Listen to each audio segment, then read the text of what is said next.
yeah, the dude's had my back, for like many times, and then some with hopefully getting sharp end out there at some point. That's the big jump, the big hurdle at the moment. So I'm Yeah, doing a you lot guys of have. the.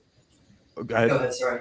I'm doing the main core of the editing of it still, and Hmm. I work two different jobs as well, and I'm just so busy, and I don't have time to always maintain it. Maybe I might even have to hand it off to somebody else at some point. Um, but Spencer, like in terms of just like full on creative energy, like has been like one of the best, and yeah, very business minded Yeah, too, which I am not. So he's real. Yeah, he's real nice and he's real supportive. Yeah, because what you guys have worked, I'm sure you've worked on a few things together, but the ones that come to mind that I know about are definitely Sharp, and he kept in touch with me about that pretty consistently. I know he's working on mhm. that new one, which I assume you're working with him to some extent on that, right? The town one, the culty one, or whatever it is. Yeah, the town that shouldn't exist. Yeah. I'm trying to make it out for that at some point when he has an updated shooting schedule because they're shooting it all on film, and it's like time is kind of money with that, So Sure. Yeah, and then there's the one with Jay, the one that had the yeah, big the release that I can't, I'm blanking. But Mass A Lottery. yeah, that one. Yeah. Um, so yeah, he's always working on some shit for sure. It seems like he's always grinding it out. Oh yeah, definitely. That is our cue. We are live now as well. Welcome to. I won't call this Flea Pit After Dark. It's not necessarily that kind of program, but I am your host, Jeremy Brown, and joining me today is Caleb Petty. Um, introduce yourself, sir. This is the first time I've kind of like featured you or had you on the platform, but how you doing? I'm good, man. Thanks for having me. Yeah, Caleb Petty. I got a podcast called Strange Urge. I've done music for a good while. I've got a solo project, two solo projects, one called Tavora Leia, which I've been working on for 2, 3 years, and then I got shit under my own name, Caleb Petty. But Mhm. yeah, I'm happy to be here. Thanks for having me. Yeah, of course. You hit me up recently because I made some uh story post, I guess, and it's funny, it got a few reactions just out of everybody, like both like in laughter, lovingly so, and then also people saying, no, it's, you've got the whole point of the movie wrong. But Yeah. my follow-up to I guess the movie of the year, we can call it Obsession. um Now that we're in the midst of August, it's still funny that we're talking about this movie to this day, and I think that kind of definitely speaks to the landmark that I guess it definitely like tracked. And I'm just glad to have you on. It seems like you responded to that movie very, very positively, and I responded to it on a very moderate mid level. Mhm. But I'm happy to like start this off by just talking about a little Obsession. I have not actually reviewed this on my channel yet, so Cool. now's a good time as ever. Yeah, on the tip of the reply, so there's two things on that. One, you mentioned the reactions you got. Mine, I suppose, was more on the latter, but Hmm. it certainly wasn't too. It wasn't so passionate. The other thing on it was the second one was that I was definitely pretty hammered. So I I was like, oh, and I literally just got done talking about it for like however long on Jack's show. So I was just like, I was like, oh dude, blah blah blah, and like yeah, I mean my response to is overwhelmingly positive. I'm shocked, and like I'm like Hmm. I've become almost like a like shill for it. Like I love. I will. I don't know. I will go to bat for it, and I can't tell you exactly why because it's not really an underdog. It's not like I'm in the minority here. Hmm. But I guess when I like something, I just really like it, and yeah, it really resonated.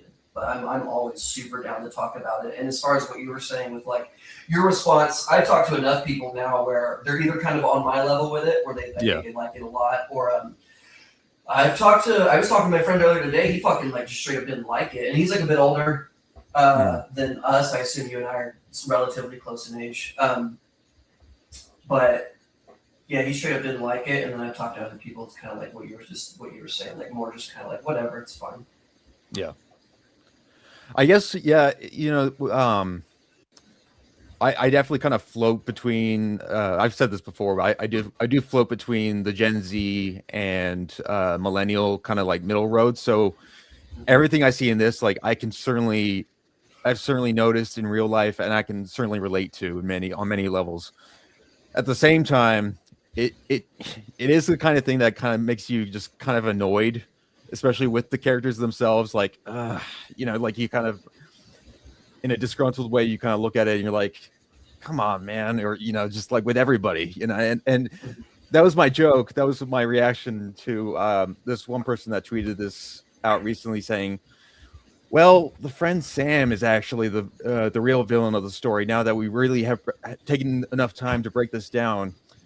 And I came out of it like the first time I saw it in the theater with my coworkers, not really liking anybody and thinking they were all kind of just awful. And then you brought up a good point though too in response, saying like they're all just kids. You're like, oh yeah, at the end of the day.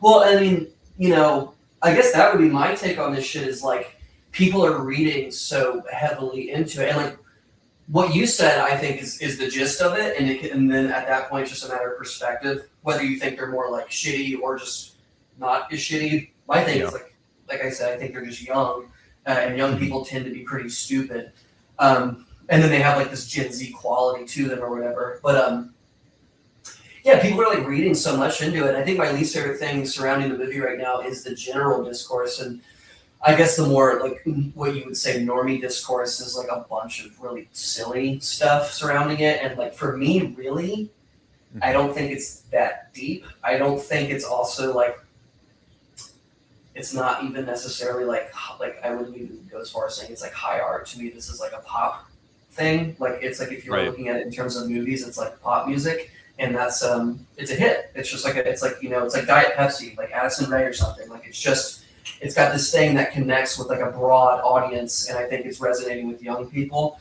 But yeah, it doesn't even need too much dissection, in my opinion. Right. I mean, I'm trying to.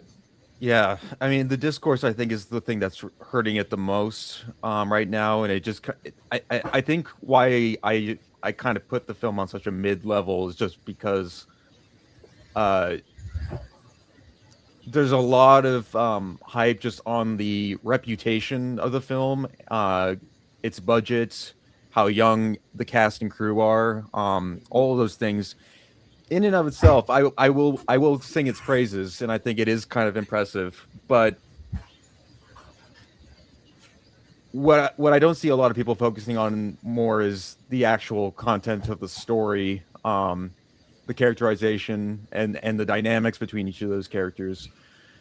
And then also from a more technical level, just how, I guess, from a filmmaking perspective, how flat a lot of it looks, how a lot of the lighting does not really interest me. And then the tone doesn't really, it doesn't entertain fear or mystery, really. It felt like a dark comedy. And it felt like a dark comedy written by somebody who had never seen a film from 1987 or something like that. Somebody who's like first like influences like a movie like Hereditary, which came out almost a decade ago. And I think Curry Barker, the director, has even like admitted that many times. And I'm like, that's fine, but like, you don't strike me as like a filmmaker who had like many influences like beyond what you grew up watching as a young kid. So I guess for me, I wanted something a little bit more horrific, and I was shocked at how much I was just laughing through it. I found it absurd. I just found it goofy. But I won't leave out the equation that there are people who are crazy like this, and who do talk like this, and who do behave like this, and maybe there's something more to that I'm not seeing. But I think another like that's because that's a critique that I've heard is like it's maybe just a little too goofy or something. And for me, I'm like I didn't really pick up on it, and I guess for me the reason I didn't really like care so much that it did have like a lightness to it. Is I guess that was almost the point, because I think it is kind of striking this balance between like coming of age rom-com vibes, which I think it does well when it locks into those moments, but then it always takes you back out with like this whatever the horror is supposed to be doing. And like I also found it to be really effectively creepy, which is something that I always like really appreciate. If a movie can actually freak me out a little bit or just make me think it's like unique, I'm really appreciative of that, because I feel like with horror sometimes it's just like it's a weird genre and it's kind of hard to do this sometimes. And I felt like it was really effective in the ways that it did it. And my friend Cody mentioned this as to why he thought it was pretty effective, and he said it's like really performance heavy. And I do think that Indy did a really good job, and I think that Bear, the main guy, I think he did good. And I think she carried a lot of it. And so I found it to be quite freaky and pretty effective in that sense. And like I said, I'm just not as bothered by this sort of lightness that is accompanied by like the little bit of comedy that is in it. And I guess that was maybe something that they were trying to do to an extent. But I have heard that critique where it's like, yeah, maybe they could have made it a little more. They could have been a little more serious, instead of just going straight like rom-com horror. But that, to me, that's what the movie is. To me, it's trying to be like a coming-of-age love movie that just happens to have this really fucked up twist to it. And then, okay, you're mentioning the technical stuff. It's so funny that you mentioned the lighting specifically, because like I'm not like a movie guy. I don't make movies. I'm certainly not anywhere near like cinephile level. I just sort of like what I like. I'm a big horror guy. But I quite like the use of, it sounds so gay, but like I quite like the use of like lighting and shit. In this one specifically, it was actually one of the things that stuck out to me. I also got to see it in the theater, which was nice, because I don't usually do that, and it was so loud. The sound design is really good, for sure. It made me jump a lot. And I don't know how you feel about the performances, but like I said, I think Indy did a really good job. I think she really carried the shit out of it. As far as like influence stuff goes, yeah, again, like I'm not too good at picking up on that kind of stuff, and maybe I just don't look at things in that specific way. I think for me, it's just like if it is fun and it gets me to a certain place energetically, that sort of is enough for me. And so I think there is like a youthful kind of energy behind it. I've said it before, I think it's a super Gen Z movie. And maybe that kind of plays into this lack of like depth in terms of like its influences and all this. Because like even like I love the soundtrack, but it's like a lot of it's like Instagram reel like ambience, which I quite like. But I definitely noticed that, and I thought that's like I said. I think all of these qualities add up to something that is very uniquely of like my generation, which I really really appreciate and like resonate with. Yeah. Well, yeah, you bring up a good point about like the almost like the Instagram, TikTok quality of it, where everything is center framed, and people have been uploading the movie like every minute of it, and they've been able to kind of make their own version of like how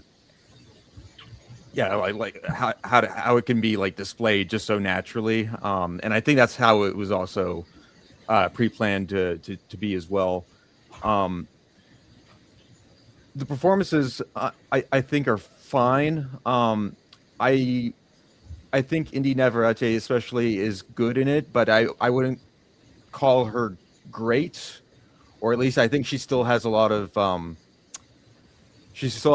more roles under her belt before she can like reach a status where she's gonna be like a star or something like that. But I thought she was good in the role. One too many bits of like shouting matches and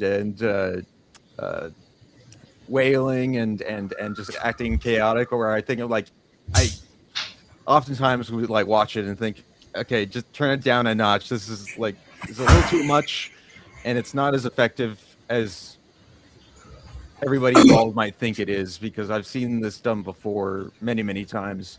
And it was like I kind of mentioned earlier about like a lot of the cinematic influences. Like there's throwbacks to The Exorcist, Pulse, a lot of Brian De Palma movies and things like that. And I don't know if Curry Barker was aware of that or if he just came up with that on the spot. I'm sure he's probably spoken to that before, but I haven't like read up on too many interviews with like all of them. But I know they're all like YouTube sensations now. I know like Indy's like a gamer girl. Curry's already like signed on for like 3 other big projects, and yeah, the rest of the cast and crew are making their bank and gonna work on something else really big soon. So I'm at least happy for their success, you know. But Smash, like huge fucking success, like yeah, crazy. We went over the numbers briefly when we were talking on the TPN episode. It was something obscene. mhm. And it's been in theaters for like ever. It feels like because I just saw it like in theaters like maybe like a week ago, and like it's been Yeah, out for a minute. But yeah, quickly on that tip of what you were mentioning, like with the Instagram and the TikTok stuff. I mean, this is the other reason why it feels like very holy, kind of like of the generation, because like Indy, like her whole thing is that she is like a Twitch streamer who's like playing Call of Duty, and then like Curry's like doing YouTube sketch comedy with his like buddies that are all like throughout the film or whatever. And yeah, something like every person that worked on it is like under 40. So again, it's just very, very like young. It's a very young movie, and I think that's the other thing because you're saying like they probably all need like a little bit because this is their like debut in a sense, and so it has this like it doesn't feel like super adult, I guess. Like yeah, I watched what's the movie? I watched Bring Her Back. I don't know if you've seen this one last night, and who does that? That's these two Australian brothers, and right. Yes, yes. they did Talk to Me. Right. I still actually have not seen it yet. But yeah, I know they're YouTubers as well. They're yeah. So Bring Her Back though, like that's a movie that has like a much more like bleak and sort of like dry, almost like adult feeling to it. But I guess my thing is like that doesn't necessarily negate the quality. I just think that it's a wholly different vibe. So Obsession feels very like even the story, like I said, it's like this. It's about young people and it's about like issues that like specifically like young people like deal with or whatever. And it's this debut of a bunch of young folks, and it does have this like kind of adolescent quality to it. But I quite appreciate that adolescent quality. And again, as like a Zoomer, like whatever I'm like cusp, I'm like kind of a millennial, but Mhm. I'm still of the Zoomer like era, and like Yeah. it feels really cool to see something that embodies what I've been experiencing, like as far as being online for the last like 3 or 4 years or whatever, like being kind of like put into this like really great movie. Oh, that's the other thing I was going to say because you were talking about like influences and stuff. One of the things that Curry said was like one of the things that he did is he kind of went down the list of like what are things that people have done that I know about in movies, and like I'm just going to not do that. And I think that worked to his credit because like there are whatever, like what's the one thing like the face smash in the movie that's done in like every horror movie now. Oh yeah. So like there's still plenty of things in there that are it's not like a first timer, but there's shit in there that I think is pretty effective that I have not seen before. My favorite scene in Obsession is the like the sleep paralysis scene where she's like in the corner and they Sure. her makeup is literally that's a TikTok trend. It's Mhm. it's the uncanny valley like makeup trend, and so they literally use the trend. And yeah, I thought it was super effective. I think it's super fucking like spooky, and I don't really recall seeing something quite like that. But again, I'm not some like I don't know. I've not seen like a maybe a huge array of like shit or whatever. Yeah, see, like I'm not on TikTok. I mean, I see TikToks, but I'm not like actually on the app. But that's interesting to know though that kind of does like harp on a trend there with the makeup because um whenever you look at like overexposed images of like her in shadow, it's like this kind of skeletal, simple kind of makeup pattern that she's kind of doing, but to make her look more sunken and hollow, which some people are kind of ragging on. I actually don't mind that. I think it's pretty effective in the film, and I'll agree that like a scene like what's her name getting her head bashed in the car with the brick and everything. Um, it seems like it's just modern day tendencies. Like right now, like the shock value just isn't there anymore. Like one, I saw it coming, and two, it just wasn't. I kind of saw it more for the filmmaking aspect and less like the being caught up in the story. But no, it's got its moments. I mean, I think the best moments are the ones where Nikki is just quiet and just kind of like always present and kind of sneaking around and finding ways to kind of keep Bear constantly in her life. Um, and then yeah, and I guess it kind of like circles back to just the whole main debate that everybody keeps harping on, but like the whole villain arc, like who in here really is the they're all kind of just misguided youth, Yeah. essentially, and and they don't communicate. Yeah, and I mean that's my beef. But it's like I'm not surprised. Like, okay, like the woke take is that Bear is like this irredeemable, like pure evil, like guy that's like taking advantage of a woman that has no agency. This is just silly. Um, like first off, the monkey paw, one wish willow thing. This is a vehicle. Okay, this is where the horror comes from. You don't have the movie without the that. Right. So you have to have that kind of thing in a horror movie to like explain all the weird shit. So she may not literally have agency or whatever because of this thing, but it's also just like I said, it's a vehicle to set up what Eden Curry has described as like sort of what the exploration of the film is, which is just like a shitty relationship where people are not in it for maybe the best reasons. It's more out of like anxiety and comfort than it is for like sacrifice and like love, which again is that's a very adolescent quality. As you get older, you learn that relationships aren't about you, right? It's about something else. And 20-year-olds typically don't understand this. And so yeah, the idea that he's like this like irredeemable piece of shit is a little much.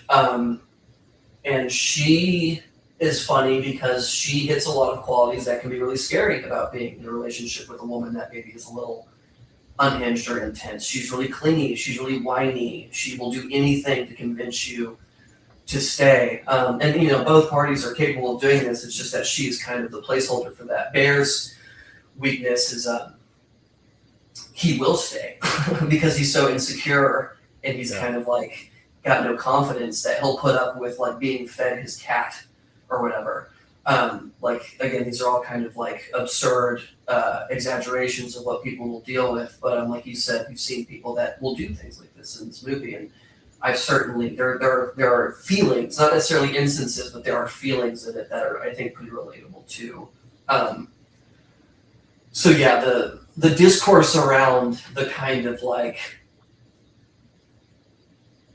what's the issue with the people is just sort of like I boil it down to like it's a funny horror movie that's based around like young people that really wouldn't know what to do anyway, especially if there's like some literal mystical like black magic shit going on. Yeah, and I have to wonder if it's a little bit more eye-opening for much older audiences too, because I've never really gotten much of their take. I Most of what I see is from people in that, let's say, like 22 to like 33 range, and it seems like a lot of people that are on the older side seem to uh, not fully get it because rightfully so, it does kind of capture a side of like online culture and dating, and I think single men and women right now in a better, well, not in a better, but in a light that's a little bit more true to life than your standard like rom-com or something like that, where Mm-hmm. it's a little bit more whimsical and this person like threw me off my feet and changed my life, like that's not what you get here at all. It's actually showing the current state or the current status of what that looks like. Yeah, young love, and I mean that's what's so funny to Young me love. about it. It's like there's like literally like like a situationship is like more of the energy of it, and why it feels so like, again, like relatable. One of my favorite things about the movie is that it'll lull you into like these really sweet moments. Like I love the Sarah scene is like really great because that is kind of like this more like romance like thing where it's like they have a real connection. They're sitting in a car smoking a cigarette together. There's like indie music playing. Like it reminds me of what I was doing when I was like 20, like in a car with like some chick and like just having like a moment. It's really fun. And then she talks about how like, oh, Nikki's been like fucking Ian, and so it's like, yeah, it's like this very adolescent situationship thing. But then he pulls you out of it by like murdering the fuck out of Sarah because it's still like this horror movie or whatever. And I like that though. There's something to me that like is relatable or like cool about that because I don't know. I guess with in the younger generation, you do feel like things that feel like they ought to work or could work simply don't work because like something's just like off for some reason, and that can probably just be attributed to like whatever is like wrong with Zoomers to an extent, like whatever their malady is. But like it feels relatable. Yeah, like even right down to the classic Gen Z stereotype, you know, where there's just like they don't know how to process like just somebody talking normally to them. Yeah, the what's that girl? Have you seen her on Instagram? The Gen Z girl with no personality. Oh yes, yeah. Yeah, she's great and it's hilarious. And like I've heard that, you know, attributed to the characters in this or whatever. And yeah, I mean, I guess I'm just not like super critical of Gen Z. Like I like it. I think we're like figuring it out. I think people are figuring it out. I think we understand that we're a part of like a world where systems are failing and we're just doing our own thing and like whatever. It's a cool vibe. Don't trust me. I have plenty of fucking issues with like young people, and I think that we're like also it's like the most like closed-minded and like fascistic and like sexless generation in a really long time, maybe ever, and that's a problem. And that's a big part of where I think a lot of the pain and the shitty confusion comes from. I think there needs to be a loosening of those issues. I think it's a very neurotic generation, and that doesn't do anybody any favors. But I'm not going to write it off either. I mean, like again, like even just with this movie, I think it shows plenty of fucking potential for creativity and like you know, making it. Like I mean, Obsession again is another example. Like I compare it to Terrifier, in that like you can do whatever you want, and you can catch the fuck out and make a name for yourself. And I think that's for any creative that has to be relatively inspiring. Yeah, I guess the other thing that to speak to that is just like all the later once more news surfaced, all of the behind the scenes drama involving certain crew members and you know expecting more of a cut out of it and not which is it's really retarded, but it's the kind of stuff where that's another divisive end on the movie itself too that I never chimed in with, but it just like how Curry Barker now is made out to be this villain because he just did his job, you know, and my whole go ahead. Honestly, he's a man. He's a man making money off of like whatever. It's like who cares? It's like he did his fucking. He's the one with the vision. He's the only reason all those people are in the same room together. But yeah, sorry.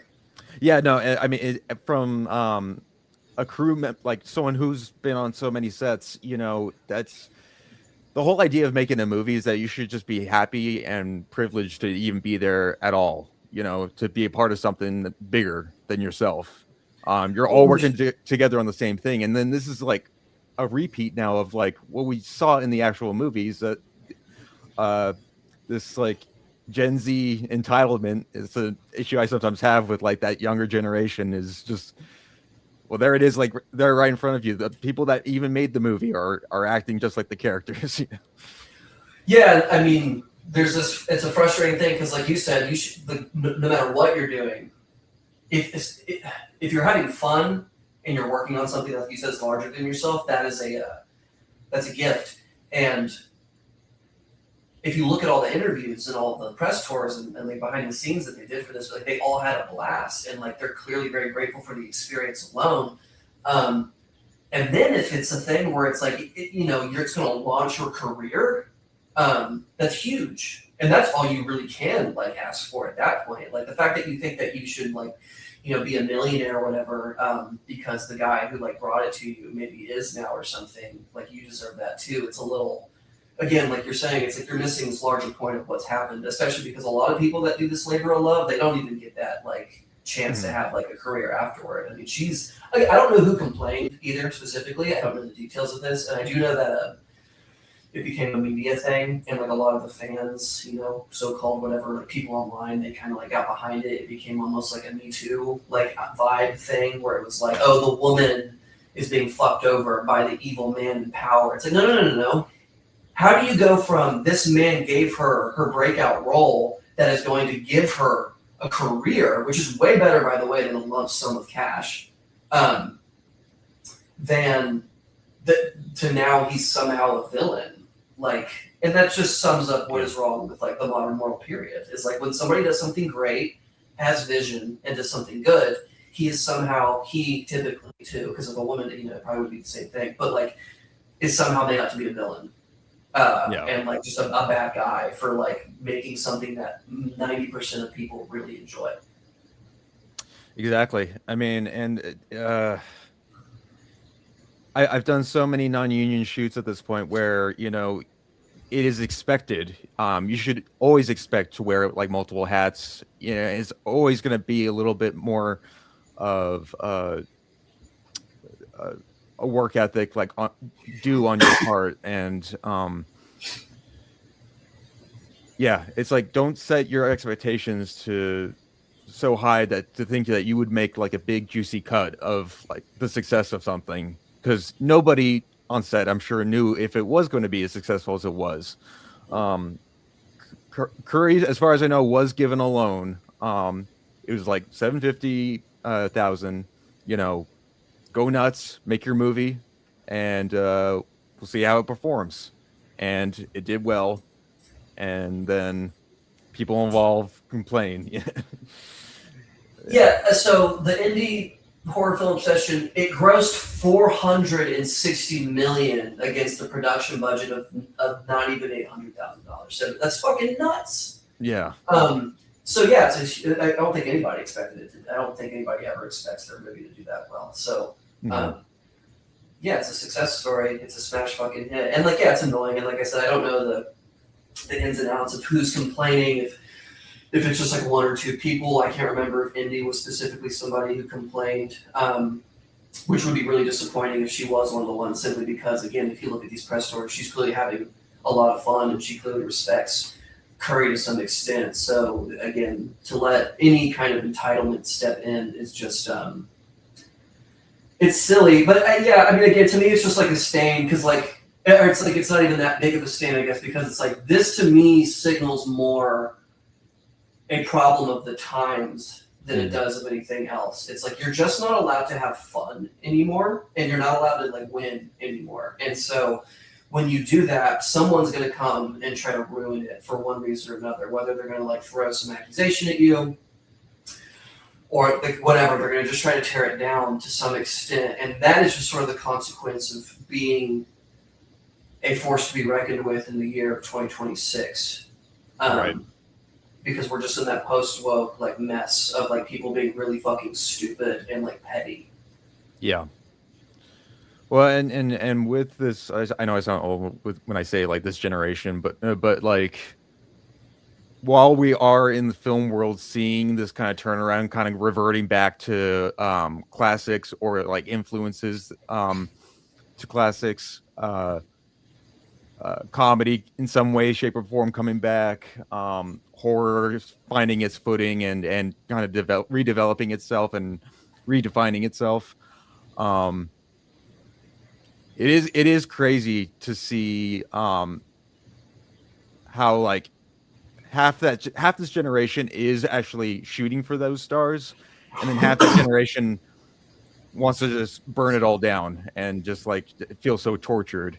I always wonder like if a lot of these guys just didn't have like the right mentors or parental figures in their lives to kind of or like some sort of community to kind of keep them focused, Well, And I think that's it. In part, I think Gen Z is like a very isolated, broken up generation that is like probably the most online and has dealt with a lot of really weird problems that are very specific to like the modern era. And like I said, they're very neurotic and like mentally unwell. I mean, I could have been put in this category when I was younger too. So it's like I definitely feel for them as well. And a lot of them yeah, yeah, did get fucked over. But my take on this is like you just can't be a victim forever, dude. Like you have to fix right, your life. But my other thing though is like I also don't want to like shove this off on Gen Z completely. I mean, millennials have like a similar issue. Like there's a chunk of millennials that are just awful.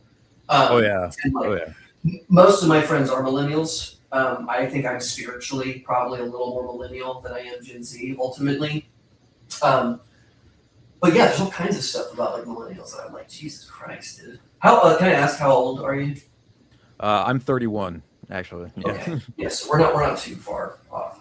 yeah, I'm 28, and I think I'm like 2 years before like that cutoff. So like I'm kind of like I'm like in the right, weird between because some of these yeah, guys are like 10 years younger than me, and like I have no idea what the fuck like is going on as far as that right, goes. That's just so separate from me. right. No, my brother is 7 years younger than I am, and most of what I know about that whole age group is probably like through him and like the people he's gone to college with and interacts with. And you see some of this, I think in the film, just like the attitude and uh,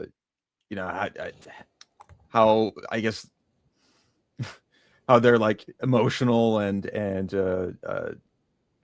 knowledgeable growth, spans over time. But yeah, like you said, I don't like dislike or either of these generations to like a fault, but there are a lot of like bad examples in them, Oh and yeah. it's like navigating and just like finding and interacting with people that actually have like lived a life, have some Hmm. life experience.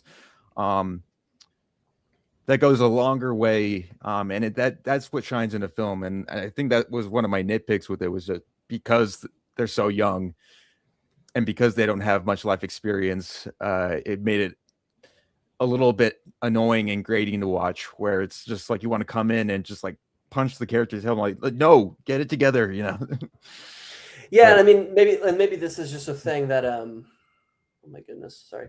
you're Um, good.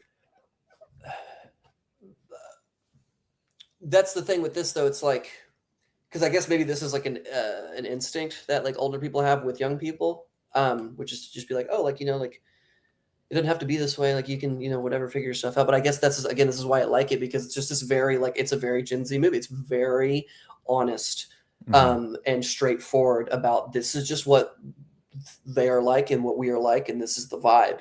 And Yeah. that's why I love it so much is that it is the vibe. And again, aside from that, I think that might be like my real like the reason why I have an affinity for it because I've been trying to figure it out. Because when a Hmm. movie affects me and I get really connected to it, um, I always try to figure out what it is exactly. And I think part of it's like uniqueness, just straight up quality, all this. But I think with Obsession specifically, it's like I said, it's the first time that I felt like somebody just very like honestly was just like Gen Z, and it's also good. Like not in like because Hmm. when I said it's a very Gen Z movie, I also was like, but in a good way, not in like a way that people would assume. Because usually when you say this is so Gen Z, people are like, oh fuck that. Um, but for me, it was actually quite a positive marker for the direction that my generation is actually going. And as we grow up, you're going to start to see cool shit come out of it.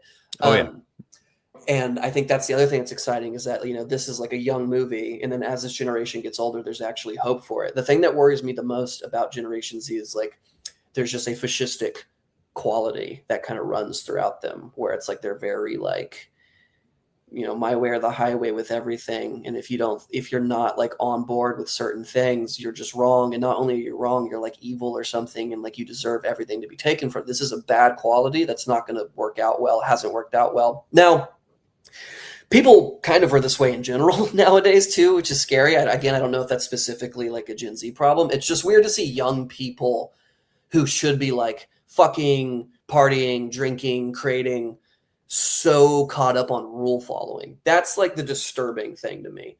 Yeah. Um, but I guess Obsession felt like it was breaking away from that a little bit because it's fun. Like I really think because the core of why I like Obsession is that it feels like fun and it feels like they had fun making it. So whatever happened afterward is one thing, but the heart and soul of what's in the movie is that it's like a bunch of young people got together. Curry had a vision. Everybody gave it 110%, and it was a good time and it was a success. And that is the point of when you're like making stuff with your friends, is to like do those things. And I think they did it on like a mainstream successful level, which is cool. Yeah. Yeah, and when I was finding like different film backgrounds to use for this stream, not many pictures actually even featured Obsession, surprisingly, because I think so many other Hollywood machine films are Mm-hmm. quite jealous or upset by the fact that a film that was so low budget and was done in that quality with their friends was successful. Here's this guy, Underdog. yeah, this underdog coming in and putting us all to shame and making all the money. Um, Love it. I love a good underdog story, and I love yeah, to see like again, I love to see like just a young, like male, just yeah, like do well and defy the odds. And like everyone's trying to put this like woke spin on it because that's what they have to do to like justify why they like it.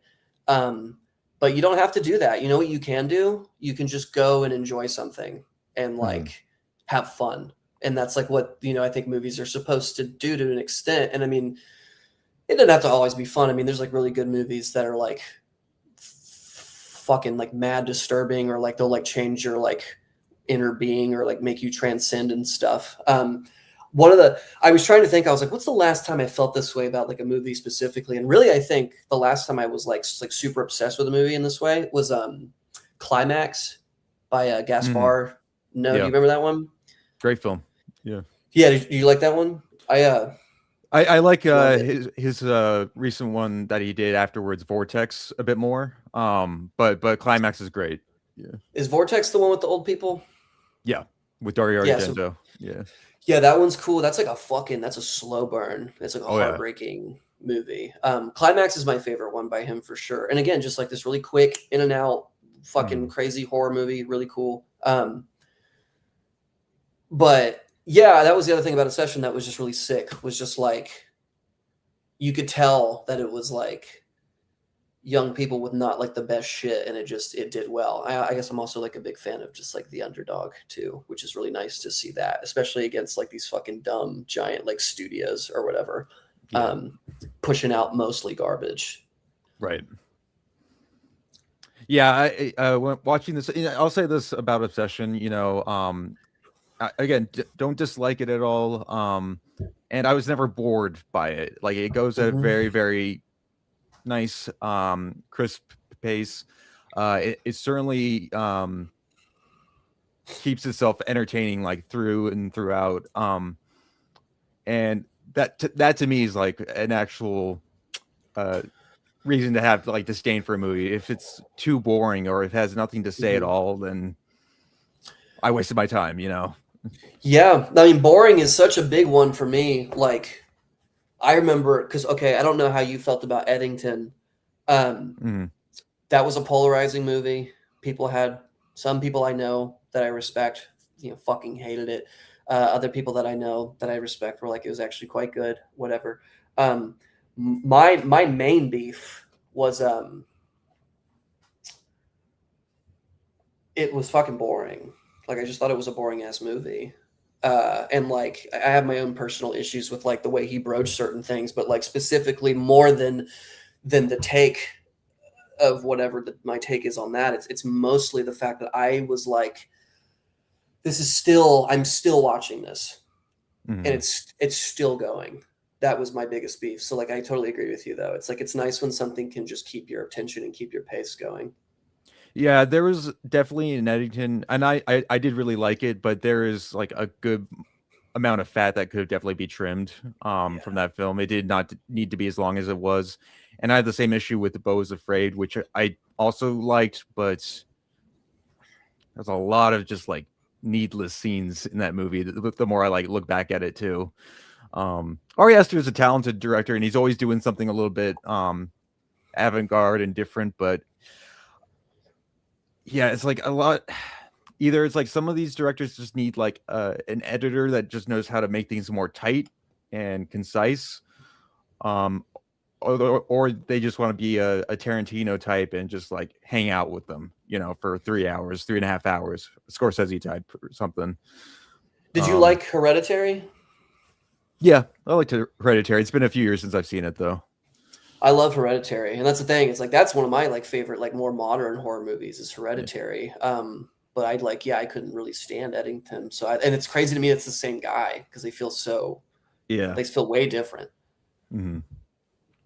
I think with Ari Aster, it was a case where he had Hereditary and he had Midsummer under his belt before he got to make Beau Was Afraid, and then later on Eddington as like the main movies he really wanted to make. I think he had to pitch a couple horror scripts out there. He had already been doing short film work before this too, but those were like his I guess like getting in with the big boys, sort of like crowd pleasing horror films.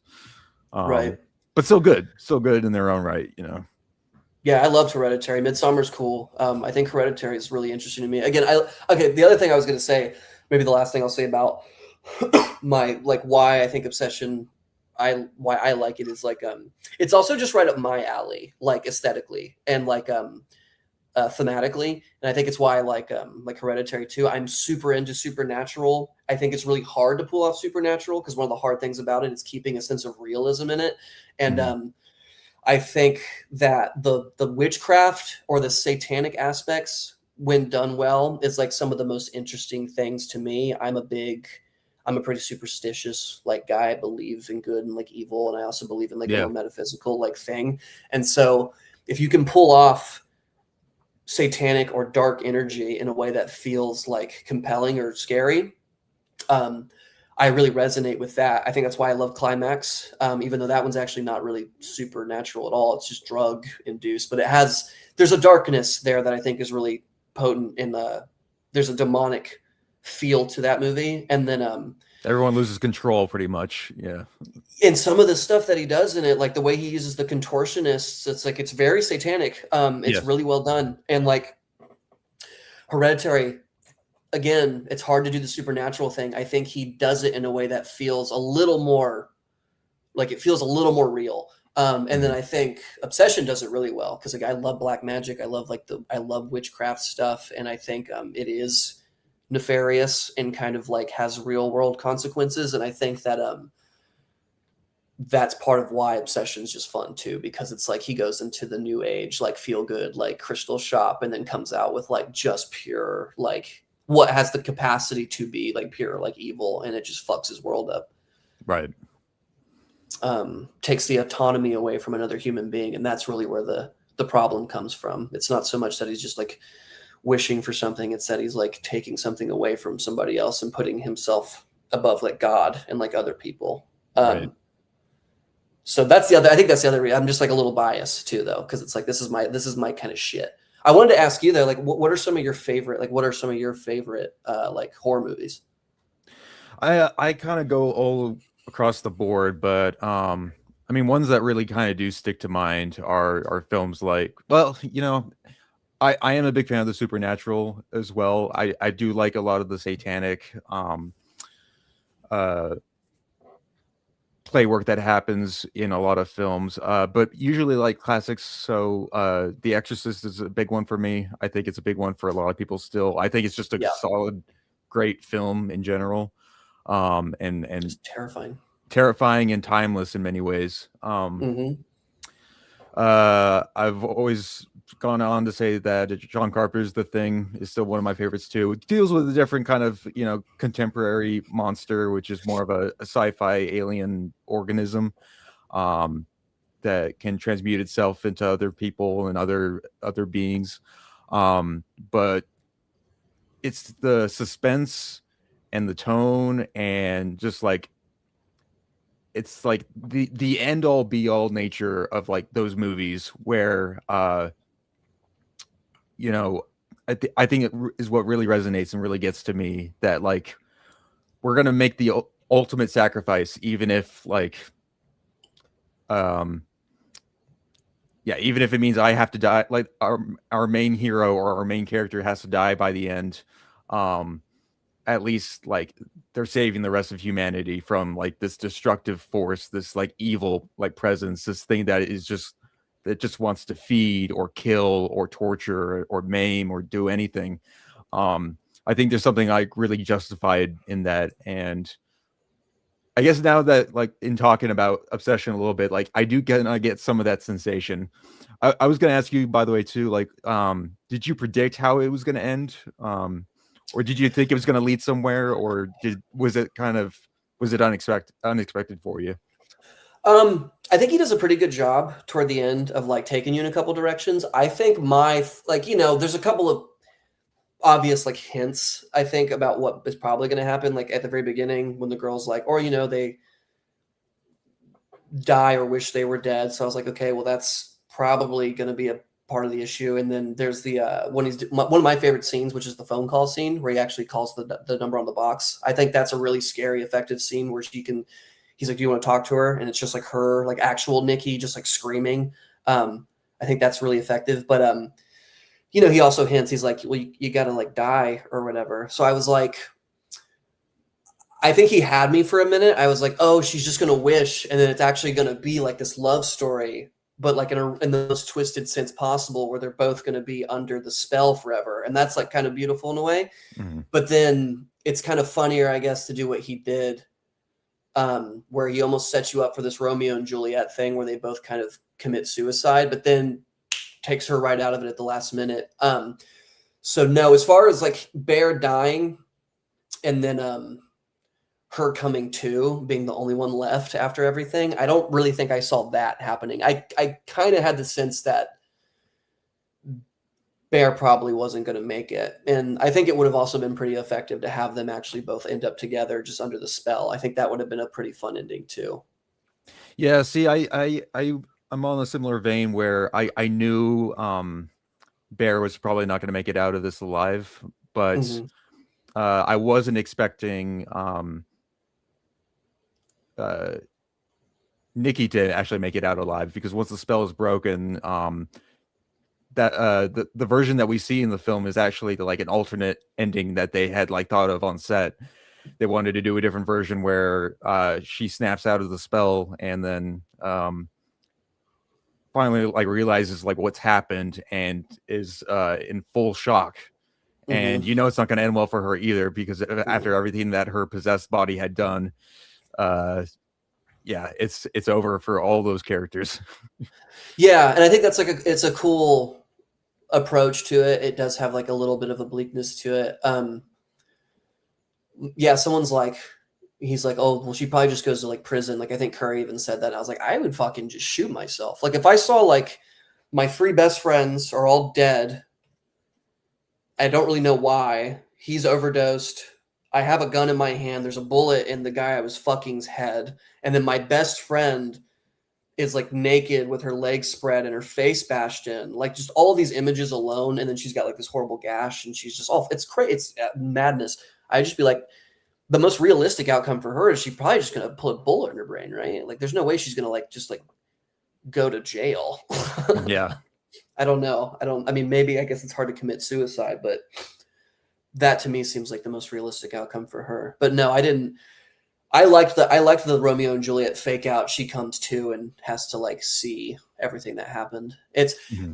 It's what you were talking about, like, or like the discourse, like who's the villain, all this stuff. I actually have the most sympathy for Nikki, because like she is, as far as the movie goes, she is technically the one that like doesn't know what the fuck's going on, and she's like pretty quickly just being tortured throughout the whole film. Right. So if there is any level of sympathy, I think it would be reserved for her. Mm-hmm. No, for sure. And I do kind of wish we got to spend more time with her before she is like possessed by the One Wish Willow. I think there was too much of a rush, I think, just to get right into it.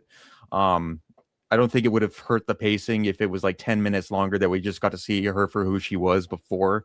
Maybe even get more into like, not too in detail, but more on her background and why, even being possessed, she would behave that way, because maybe she does deep down have some very manic qualities about her that Bear doesn't know about, and then he discovers them through just making this wish, and maybe she's always had those, you know. Yeah, well, there's two things that are about that are interesting. One, I think the telling thing is it's like, you know, when she makes the lie about her dad, the whole point that her friends make is that she like hates her dad and doesn't have a relationship with him. So there's Yeah. like, you know, whatever, like maybe she's just got daddy issues, and that does tend to manifest itself in like a sort of clinginess.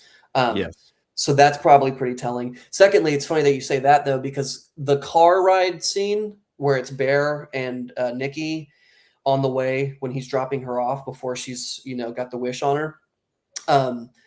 That car scene was supposed to be like a lot longer, and it was supposed to kind of go more in depth, and they just made a lot of cuts to the movie. And I don't know if this is like an industry thing or like a personal thing or why they did what they did, but I kind of agree too. I think that like it would have been cool to, like you said, even just maybe like an extra 10 or 15 minutes where you just kind of get to hang out with her before it gets really bad. But like maybe not even cutting the car scene, it could have worked. Like the way it was supposed to be, with just like an extra, like maybe like 5 to 10 minutes of her going into like why she writes, what she writes about, and like who she actually is and what her vibe is. If we're on the tip of like, since I do love this movie and I like, you know, I guess I'll go to bat for it. I will mention two things that I guess like maybe I don't love, which is like, I do think it's interesting that he puts so much emphasis on the cat throughout the movie. It's like the first thing that you see that's a little disturbing, and then she does the memorial, which is fine, and then he like eats the cat, and I'm just like, it's just funny to me that it comes back not once, twice, but like 3 times, and so that's like, I'm like, the animal stuff is just never super effective to me, I guess. So I don't really care about that as much. I think where the movie excels is the manic behavior and the more supernatural, like fucking like demonic weird aspects of it. And then I'm also fucking frankly annoyed that like there's not a lot of nudity, because this is a thing that happens in movies, and it's like you have like a young breakout star in like a sex, like in like a, or excuse me, like a love romance horror movie, like her tits should be out and she should be covered in blood, and it would add to this visceral kind of effect. And they just don't do that anymore.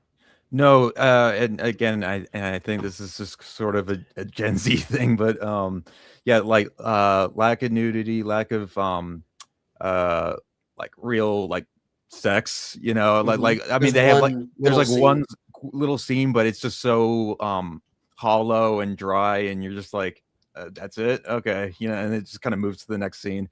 Like there's nothing like there's no passion anymore, I think, in any. And this is not just the case for Gen Z. I mean, this is a lot of film in It's general. a movie thing now. Yeah, It's an art thing now. People yeah, don't have like balls anymore, right, in a way. And I don't, and like the sex panic is like really bad now. And so yeah, like this is a, like women are not allowed to like be naked anymore on film, because again it ties back to this, like everything is now exploitation. Like a guy makes money off of a woman's performance, he's exploiting her. A girl gets naked on screen, she's being exploited. This fucking like magical thinking sex panic stuff like has to stop. yeah. Otherwise, you know. This is like resorting back to just like parents groups and like these like really you picky like critics from like the 1940s and 50s saying like, no, we can't have that in the film because it's going to be, you know, too much. But like there's a reason why in the especially in like towards the end of the 60s and then the 70s and then through the 80s, like there was a huge boom and uptick in a lot of that, because filmmakers had an eye for it. They understood the beauty in that, and they found a way to not only glamorize it but make it normal. And then now it's like this very taboo subject again, or if it's there, it's seen as yeah, like you kind of said, it's seen as just wrong. Yeah. Yeah, we live in a very puritanical time period, ironically, because I feel like so much of like the whole social justice bleed through is like everything's about like freedom or whatever and like empowerment, but it's like apparently what that means is like not doing anything ever and being terrified of having fun and being ballsy. And it's like, well, no, that's like the opposite. This is why like the movies in the 70s were cool, because you felt like you felt in a very free world where all forms of like expression were allowed, and it was like expected that people would like do something a little intense. And like people want to get so like, you know, caught up on like, why do you care about nudity so much? Like, why do you care about, like, are you like a pervert? And it's like, well, first off, yes, I am. Second off, this is a very basic part of like human nature, is like Right. sex and nudity. Like this is what human beings do. It's a big part of our life, and it's a part of the real world. So why would that not be in movies? Yeah, yeah. Yeah, it's a weird it's a weird paradigm shift that people don't want to see kind of reflected back on them. I think, you know, that maybe that's also some of the discourse around the movies, that maybe a lot of people see themselves like, oh, I'm kind of like Bear, or I'm kind of like Nikki, or I'm kind of like these characters. And when they see it projected back at them, then it's like, I don't know if I should like this because it's like it's too relatable or something like that. And yeah. Yeah, that's the thing about this movie, is that I don't find myself like relating to any one character like, I really don't at either. all. Yeah. And I think that might be an age thing, because like maybe if I was like 20, I could really identify with Bear. Like, oh, I don't really know how to talk to girls yet, and all this stuff. Once you get older, you kind of just understand these things a little better, and like. That's what's so funny about Bear. It's like, Bear, if you would just stop being like such a pussy, like this would have gone like probably pretty well. Like it's almost hinted at like whenever she like confronts him or whatever, and is like, you know, do you like me? And like when he says no, she almost has like this little like a slight thing of disappointment. So again, but I think that's part of the joke in the movie, or the point of the movie, is that like, to me, the takeaway is like, this is what weakness sort of gets you. And it's like, you know, if he could have just been a little more mature, you know, these kinds of problems wouldn't really manifest. And this has like a relatable tone to it with like just young people in general. Like so many of their problems are just caused by them being incapable of being mature adults, which is fine. That's like that. Again, that's not a crime Right. in and of itself at all. It's like what young people are kind of supposed to do.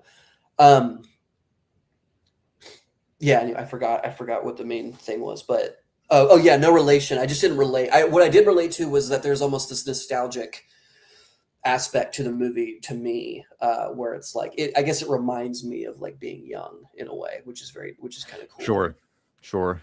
Yeah, because they're doing like pub trivia and things like that. Just working a daytime job that like probably pays like below minimum wage, and they're just right out of like school or so. Yeah. Yeah, they're like, she's like one of the main girl's biggest worries is if she's going to get accepted into one of her colleges. And like, Exactly, now yeah. I never went to college, so I don't know what that's like, but I get it. A lot of my friends are doing this, and like, it's just like these very adolescent kind of like focuses. It's like, well, oh, this girl, I wanted her to like me. Oh, I hope I get into this college, all this stuff.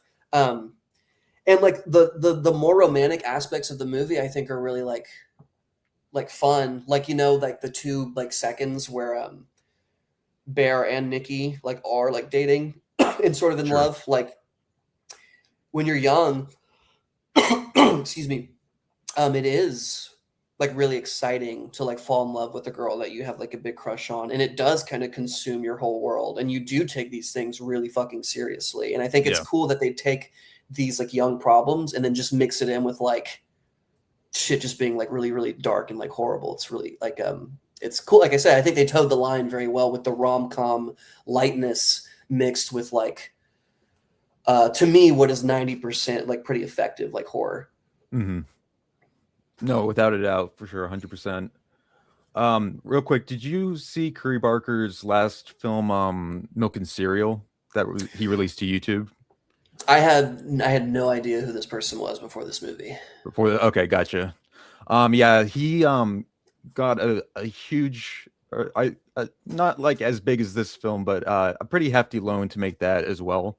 And I think that was kind of like his foot in the door to kind of get this movie made. But that movie, basically, it's about like 60 something minutes.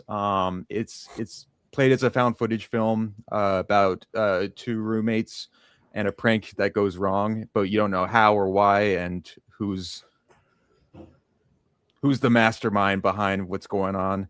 And yeah, it's not a great film, but like you can see the makings of like what would later become something like Obsession.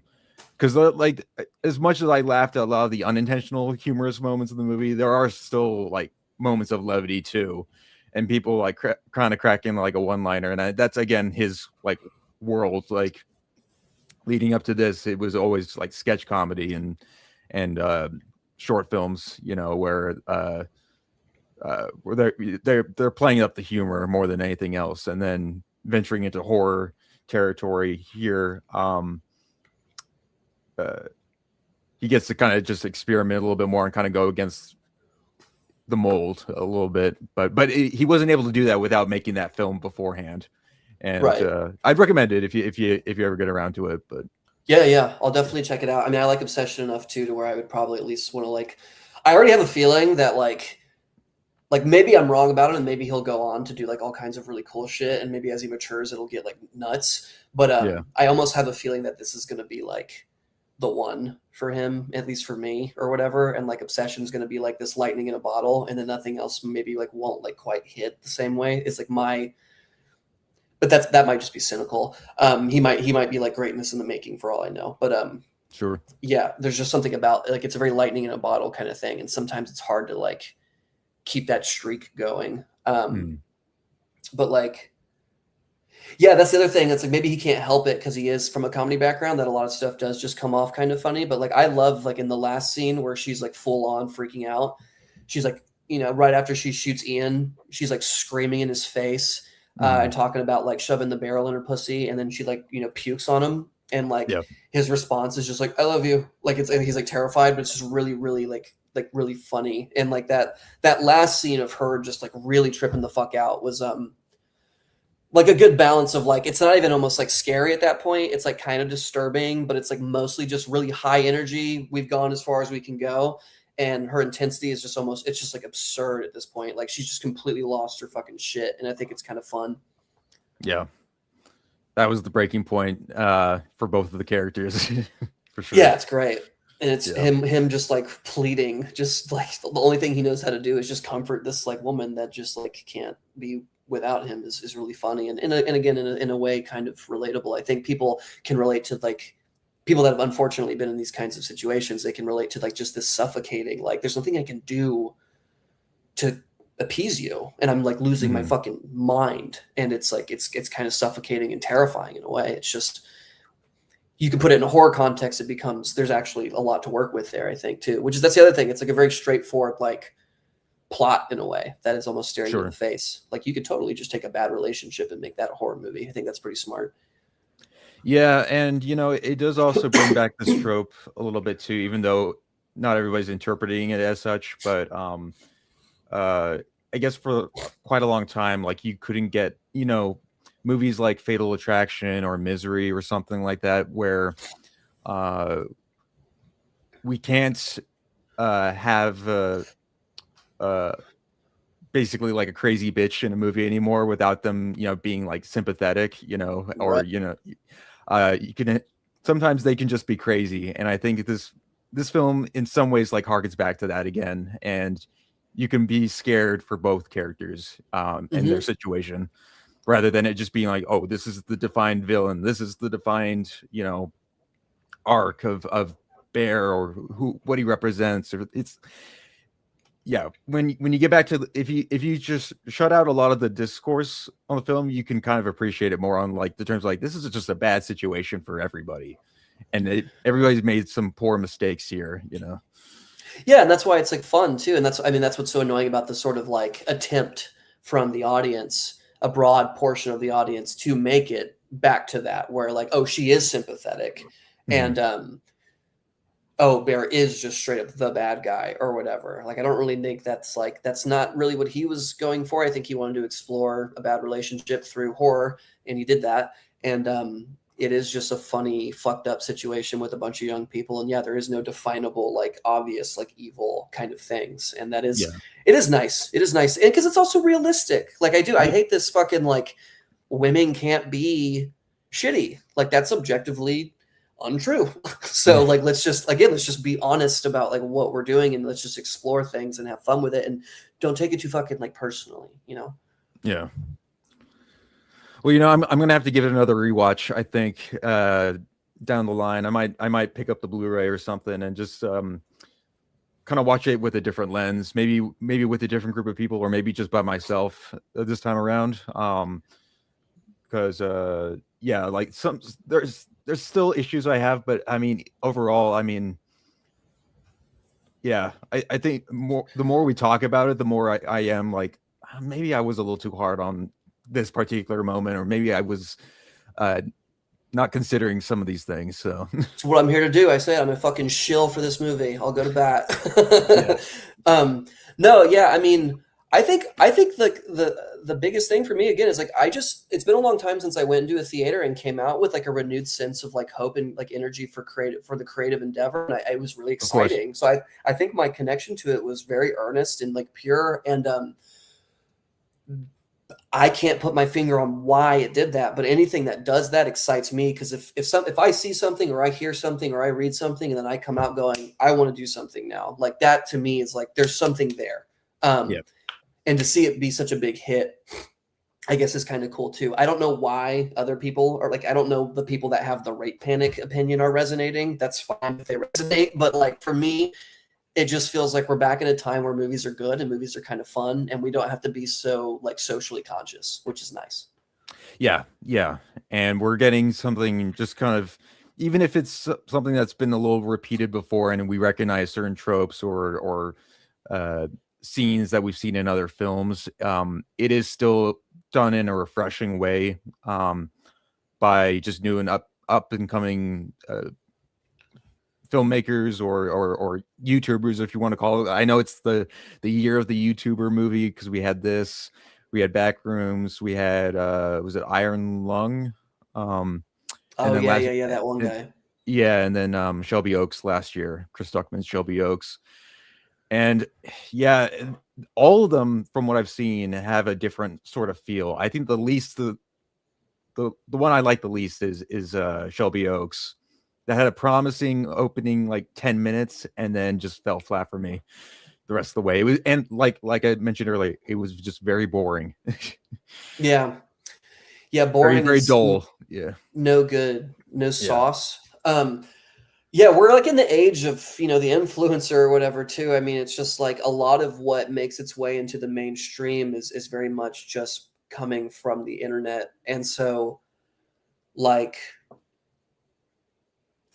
it's interesting to see that be like a thing, whether it's like a guy with a vision like Curry who comes from that world and is like making something, or you have like a indie, whatever, she's like a Twitch streamer.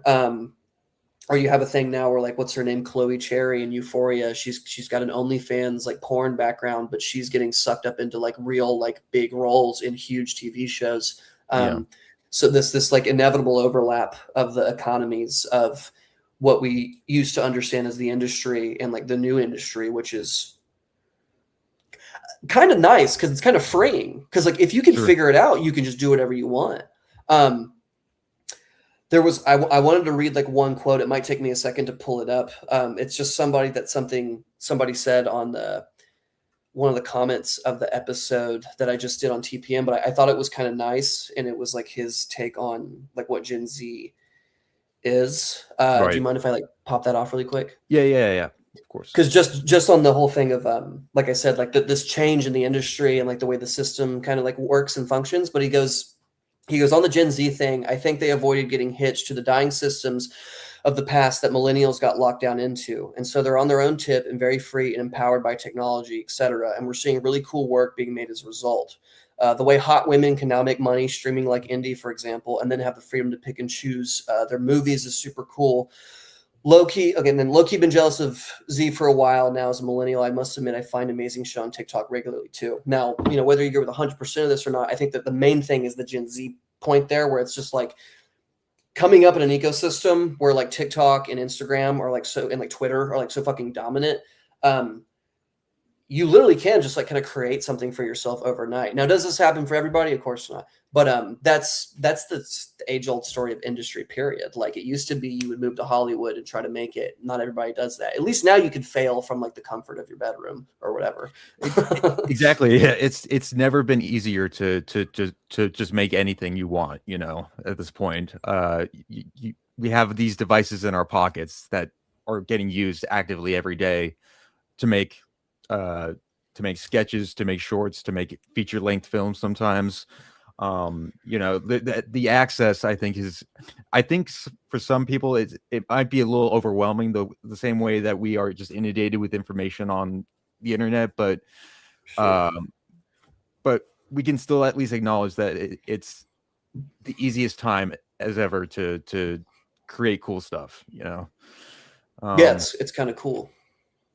Yeah, and I'll say one like final thing with Obsession 2 that I didn't quite pick up on, that I pick up on in every single movie that comes out now, especially horror, but even like mainstream films right now too, like whether it's your Odysseys right now or the Marvel cape shit stuff. Um, it's all the trauma dumping that still is also like just shrouded in so many films. And while there are like a couple moments in Obsession where Bear, you know, is really deeply affected by the death of his grandma and the death of his cat, um, those only like last maybe a minute, because that's not really what it's about. It's about the current situationship that he's in. And they don't treat it like it's a trauma story. They don't treat it like something that like we're supposed to feel bad for him necessarily, and that he like is constantly feeling bad for himself. It's a story about a guy who like makes a wish and, you know, gets himself in a bad situation. It's not it's not trying to tell that kind of deep PTSD sort of like story. Yeah, and that could be the benefit of spending less time with the characters, right? Like, Mhm. because you do almost just like avoid, like, you get right into the meat to an extent, and you don't have to, because like maybe if Nikki talks too much, it does turn into like a whole thing about trauma or something. And yeah, that is nice. It's nice when someone just wants to do something like fun and just get into like just doing fun. It doesn't have to be like some deep message about like social justice or like, you know, your therapy questions or like whatever it is that you're going through and all this stuff. Like, it doesn't need to do that. Speaking of the Odyssey, did you see that one? Did you like that one? I didn't dislike the Odyssey, but I wouldn't say it's anything that grand or great. And I'm coming at it more from just it's not a good adaptation of that story. Um, I didn't like how Odysseus was portrayed. I didn't like the changes Nolan made to it. So much so that I guess the revisionist author, what's her name, Emily Wilson, she had some complaints about it too, which was kind of funny. And there's been some jabs been taken at her too, saying like, "Well, you're an author, you don't understand the film world and like how this is like portrayed on screen." But it's like some of her complaints were like kind of valid, and I don't understand the whole notion of yeah, like again, like an overhyped film, but then like you can't have like some problems with something. Like everything has to be perfect. Everything is like flawless. Mm-hmm. You know, I come out of most movies saying like, well, there's got to be something I didn't like or something that needed work, and there usually always is something. Like I like the imperfect film, and people that are saying that this is like cinematic perfection and should win all the Oscars and get all the Oscars, I don't listen to. So, Yeah. um, and I just don't think Nolan was a good fit for this adaptation, because he clearly didn't want to really tell the story of the Odyssey. He wanted to tell his own original story and just slap the Odyssey label on top of it. Certain scenes, I think he just inserted because he felt like he had to, because that's what happens. But it felt too modern. It felt uh, too bleak, too dull, too depressing. And it didn't have the sense of wonder that I kind of wanted out of that story. And yeah, I just don't think Christopher Nolan was the right pick for this. If you wanted to tell the story, that's fine, but don't call it the Odyssey. You know? Mhm. Yeah, people had. I just remember reading this last night. It seems like people had a similar issue with that one movie that came out, the newer Mummy. Yes, Um, yes. that was like exactly like people's like issue with this was they were like, oh, it's like this is just like Evil Dead, but with like the mummy slapped on it. I can't speak on any of this. I've not seen either of these movies. I am gonna go see the Odyssey. I imagine I'll probably see it this week. Because it's just talked about so much and Are you um near an IMAX theater? yeah, I think so for sure. Yeah, you should try and see it in that format, the way he intended, because it is shot really well. Okay. Yeah, and it's like I imagine it's very big. It's like a very big movie because I Yeah. mean that's what I associate with Nolan. Like I mean I've only ever seen like shit. I may have only ever seen the Dark Knight, and the one after that. But those are Mm, very big, like epic, yeah. movies. Yeah, and I mean, just go in knowing. I mean, are you familiar with the poem, The Odyssey, or Yeah, I mean, like we were made to like learn about that shit in like high school, so I have that general thing. I think I have it, but like, yeah, I don't have like a deep familiarity with it. okay? So I'll probably Yeah, watch this and then go read it. right. Yeah, just I guess uh, go in knowing what you remembered from it, but just go in understanding that it's not the version you read or learned about in high school. It is definitely its own sort of like modern take, especially in the dialogue. I think it's everybody has an American accent, and a lot of the lingo used and phrases said are very, yeah, just of our times, and less how a Greek person would have said it back in the time it takes place. What isn't the Odyssey sort of like the foundation for like what we consider the hero's journey? It's definitely like one of like the top three, yeah, for sure. Yeah, that's Especially what as a I think I've story, so always yeah. associated it with is the epic sort of hero's journey, which is very relatable for like any man or like any person that's kind of like Mhm.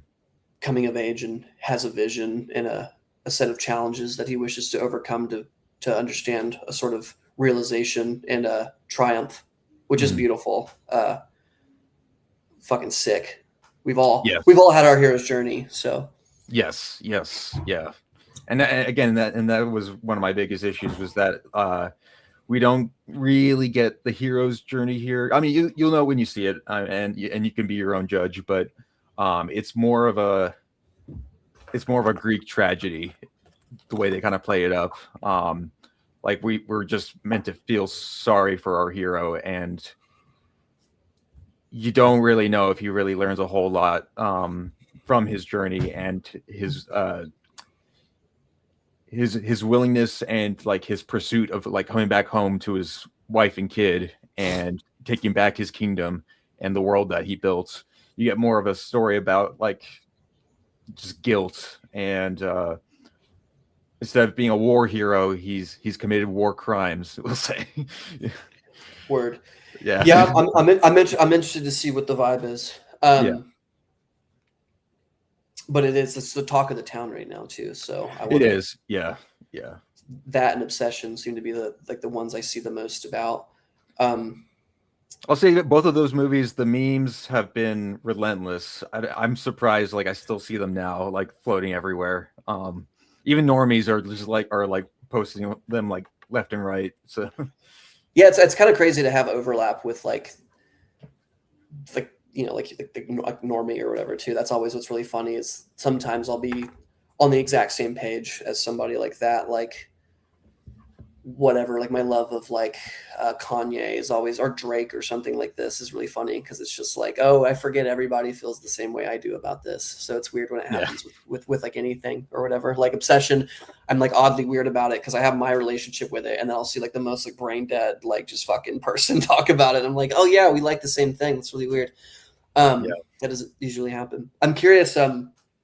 You'd mentioned something about like this list of like things of like movies that you have, right? Oh yeah, I just wanted to maybe we can close out here with just like anything else you've seen in 2026 so far that you liked or disliked. We're now kind of a little bit past like the mid-year point. to kind of like start ranking things, but I did catch a few films. I was gonna bring up a couple, but I wanted to know if you had any, or was Obsession the only big one that you saw? 2026. I mean, no, because like I don't get out to the theaters a lot. I'm like trying to think of like just movies in general I've watched this year. Like, because like what I watched. Have you seen The Devils? Yes. Yeah. So I watched love The that. Devils. Yeah. Yeah, The Devils is cool. I watched that one. I saw Passion of the Christ for the first time, which was cool. Nice. It's a great movie. But no, 2026 films. Okay, I saw fucking what did I see? I saw The Mandalorian. Grogu. Grogu, Star Yeah. Wars. Yeah, whatever. It's not, it's fine. It's just it's the Disney like Marvel version of what Star Wars has become. It's not anything to write home about. It's fine enough to like stuff your face and like watch it for 2 hours or whatever, but it's not special. Yeah, maybe if you rattle off some of these titles, I can think, but I don't know that because I haven't seen The Backrooms. I saw fucking the one that I watched last night and like Weapons, but these are 2025 films. So yeah, maybe if you rattle some off, I can like it'll jog my memory. Well, I guess while we're still on the topic of horror, the only ones I caught, and most of them I didn't care for as much, was Scream 7. I guess the seventh one in the franchise. Some audiences liked it more than the last two that we received. I thought it was just as bland as the other two. I just don't think there's any really hope for that franchise right now. Backrooms I did see when it came out as well, and I liked it fine. But as we were kind of talking about, kind of the psychological nature of Obsession, I think Backrooms taps into that as well, but does it very poorly. Or you can tell like a 20-year-old wrote this script, and I think it could have been a little bit punched up to be something a little bit greater than what it was. But there's a good 20-minute sequence that's really outstanding in it. I loved how it was shot. And there's just some really effective set pieces and interesting little backstories with certain characters all around. But I would say, in talking about it now, I think Obsession's a little bit better than Backrooms. Because those are the heavy hitters at the time. But Backrooms just didn't quite live up to at least the box office. Yeah, Backrooms is interesting to me just because like I'm like pretty familiar with like what it was, before it got its big mainstream debut. So like its original thing is like a creepypasta and then turning into sort of a YouTube phenomenon. And I like kind of like mind-numbingly enjoyed those videos when I was like younger. I'd like be high and I'd like watch, like Backrooms stuff, which is like the liminal space stuff is cool. I was hoping the movie would be dope as shit. I mean, I've heard people say good things about it. But that's next on my list. That was actually gonna be the next thing that like I watch. So I'll see what's up. But it seems to also be like a little polarizing. Like some people are just sort of like it's just kind of boring, like dog shit, and then other people are like it's quite nice. Yeah, it does set itself open for. I mean, not like blatantly, but like it does set itself up.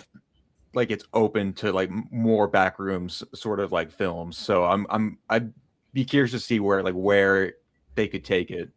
I guess the only appeal to like those original shorts that Kane Parsons made for YouTube is that because nothing is ever explained, that's what kind of lends to the creepy tone to them.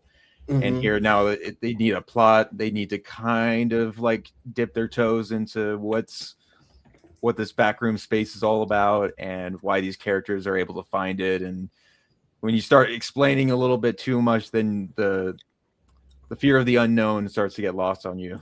But that's something I thought would have been cool is if they would have kept that original sort of just like, but because that's what I was wondering whenever I heard about the movie. I was like, well, how are they going to turn this into like a box office movie thing, just because of like the YouTube nature of the ambiguity of it when you just click on a link and watch some weird ass thing where some creature shows up.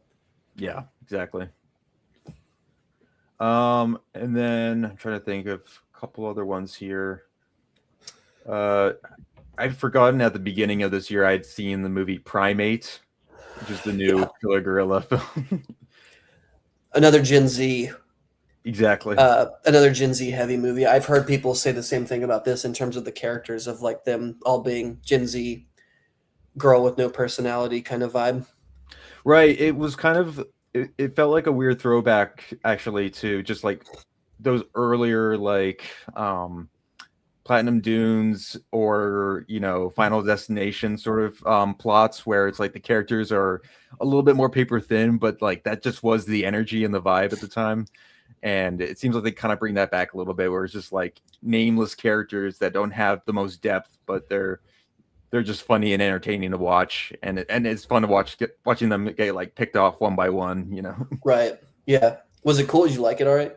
Yeah, I liked it all right. Nice. I didn't. I thought for the most part I guess they did like a mix of like an actual gorilla, but then a little bit of a mocap sort of experience with his facial expressions.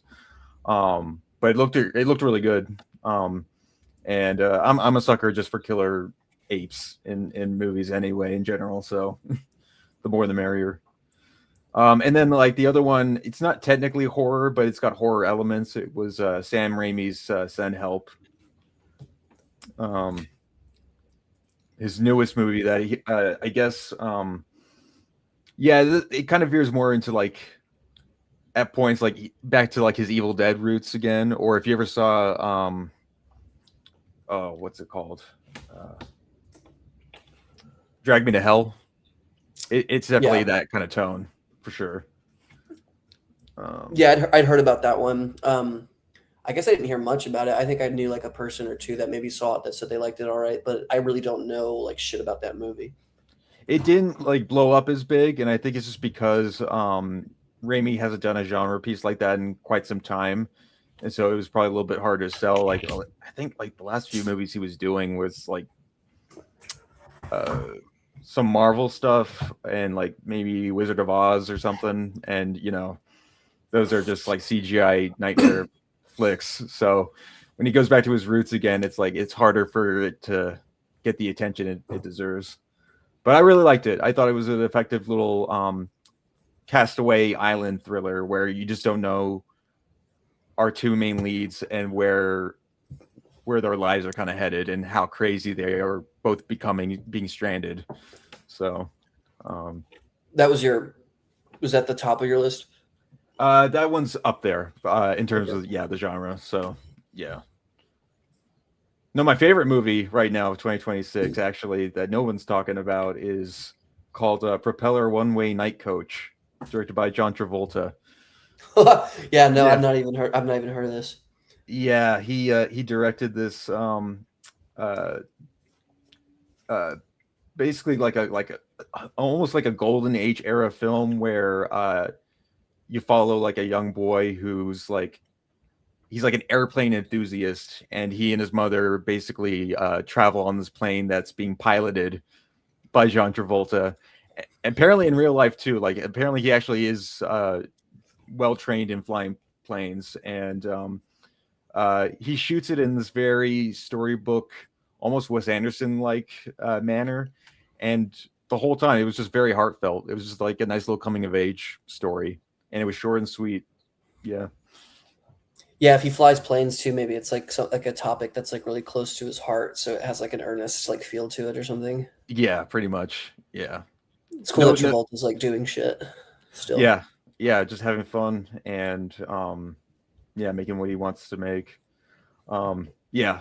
And then at the very I'll just say like lastly, the very bottom of my list uh is a movie called Undertone, which I guess you could describe as an audio horror film, where it's about like a podcaster that becomes like terrorized and haunted by like these very mysterious recordings that are like sent to her. Um, The I want, podcasting horror. yeah, no, honestly, it was kind of getting into that, and I'm just, I think we're that ship has sailed at this point. Um, because apart from like maybe a couple jump scares and a couple noises, like there's nothing really that creepy about it, and it's once again, it kind of just a dull sit for 90 minutes of just like her at her computer the whole time. Yeah, horror is like a hard one to pull off. It's like my favorite medium as far as like film goes, because like if done well, it's like really effective and like really fun and kind of interesting and can take you out of like wherever you're at. But if done badly, it's just like whatever. It's like who cares? Did you ever see kind of a horror? Probably mostly you could probably put it more in the thriller category. But did you ever see Red Rooms? No, actually, I meant to see that. I think that was in my queue, but I didn't get around to seeing Red Rooms. You should watch Red Rooms. I think you'd probably Okay. enjoy it a lot. It's fucked up. And it's real subtle because what you were just describing reminds me of Red Rooms, but Red Rooms does it really well. A lot of it is her at the computer screen doing this stuff that she's doing, with a few bits where she's doing something else, but like a lot of it is kind of in that environment. But it's really unsettling and it's really well done. It's a great movie. I think it's a Canadian thing. Interesting. I'll definitely give it a shot.